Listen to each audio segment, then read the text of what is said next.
All right, so this is pretty big news. A lot of people talking about it. Lincoln won't use Rivian's Skateboard. But wait, that was the whole reason that Ford acquired Rivian, wasn't it? Yeah, it's really interesting. Ford communicated on its employee website last week that a rapidly changing environment led the company to reconsider its plans with Rivian. It reads, "We continue to review and adjust our business and product plans as all prudent businesses do. As we moved through the development cycle, we determined that it would be better to pivot from the Rivian Skateboard platform and focus our development efforts on Lincoln's own fully electric vehicle."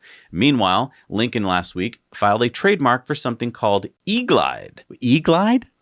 So, like, it sounds like a lubricant. No, obviously, it's the name of their next transportation product. But, I mean, there's already transportation products called E-Glide, like this skateboard. That's where they're instead of working with Rivian, they're going to work with E-Glide, the skateboard manufacturer, because they don't want to use Rivian's skateboard, so they're going to use the E-Glide skateboard. This makes sense. No, it doesn't. In fact, wasn't the name of it going to be Quiet Flight? I think it's just basically they're rebranding. They're coming up with, new names. I don't think Quiet Flight was quite right at the time, and I don't think E-Glide is quite it either.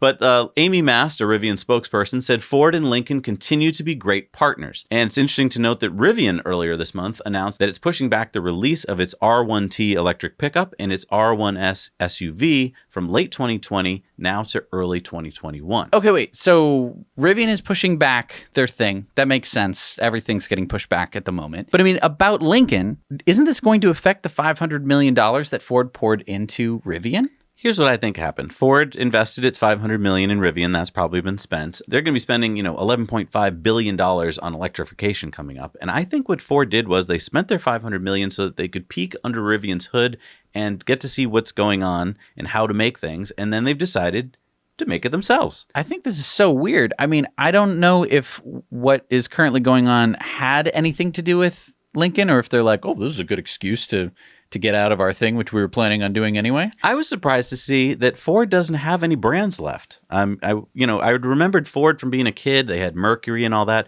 Now they only have Lincoln. So other than the Mach-E, I mean, this is pretty much it. Their foray into electrics is their Ford F-150, and they've gotten rid of most of their sedans. Mm-hmm. So this is it. This is kind of like their last-ditch thing, and I think they're thinking, why spend extra money on Rivian for this when we can probably do it ourselves? Oh, thank you. Thank you very much. That's easy! I wanna stress, electric cars are difficult to perfect, but they're not too hard to get off the ground, especially when you're building them from the ground up. Yeah, it's kind of like Ford spent $500 million to get into the restaurant and to get back into the kitchen and to look in all the pots and to see how the recipes were. And then like, okay, we can buy our own potatoes and do it ourselves. Thanks so much for watching this Now You Know clip. Head over to Now You Know channel for full episodes of Tesla Time news and in depth. And if you want to treat yourself and your family to something amazing, check this out. Jesse and I have been enjoying Masterclass, where we've been learning all sorts of fun topics from the masters themselves. Magic from Penn and Teller. Yes, that Penn and Teller. Filmmaking from Spike Lee. Yeah, that Spike Lee. TV writing from Shonda Rhimes. Acting from Helen Mirren. And so many more. Click the link down below to support our channel and experience what it's like to learn from the masters at Masterclass.